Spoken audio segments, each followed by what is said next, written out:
আজি এখন নিৰ্বাচনী সভাত কৈছে যে কংগ্ৰেছে হাতৰ চিহ্নত নহয় লুঙিৰ চিহ্নতহে খেলিব লাগে নিৰ্বাচন চিহ্নটো বদলাব কৈছে।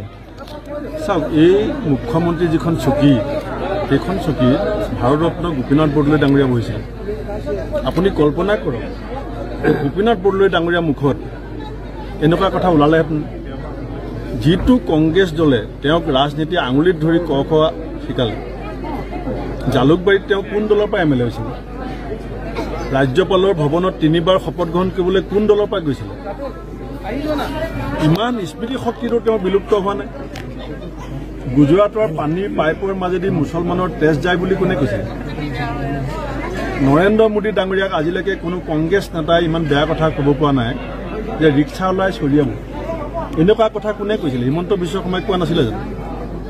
তেওঁৰ আচল ৰূপটো এতিয়া ৰাইজে লাহে লাহে বুজি উঠিছে যে এই মানুহজনে নিজৰ চকীখন বচোৱাৰ স্বাৰ্থত কি পৰ্যায়লৈকে যাব পাৰে।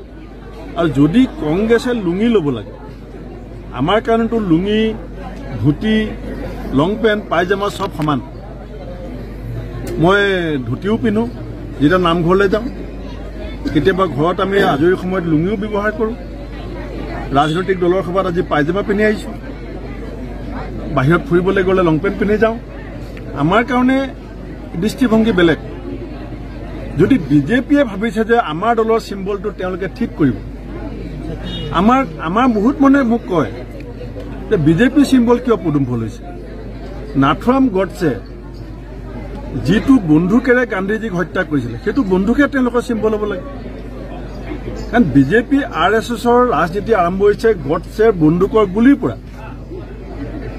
গতিকে হিমন্ত বিশ্ব শৰ্মায়ো ৰাষ্ট্ৰীয় বিজেপি কেন্দ্ৰীয় নেতৃবৃন্দৰ সৈতে কথা পাতি তেওঁলোকৰ চিম্বলটো নাথুৰাম গডছেৰ যিটো বন্দুক আছিলে, যিটোৰ পৰা 3 যায় গুলী গান্ধীজীৰ বুকুত মাৰোতে হে ৰাম বুলি কৈ গান্ধীজীয়ে মৃত্যু খাবৰ দিছিলে, সেই বন্দুকটো তেওঁলোকে চিম্বল কৰি লওক। বিৰোধী ঐক্যৰ আজি এখন নিৰ্বাচনী সভাত কৈছে যে কংগ্ৰেছে হাতৰ চিহ্নত নহয় লুঙিৰ চিহ্নতহে খেলিব লাগে নিৰ্বাচন চিহ্নটো বদলাব কৈছে।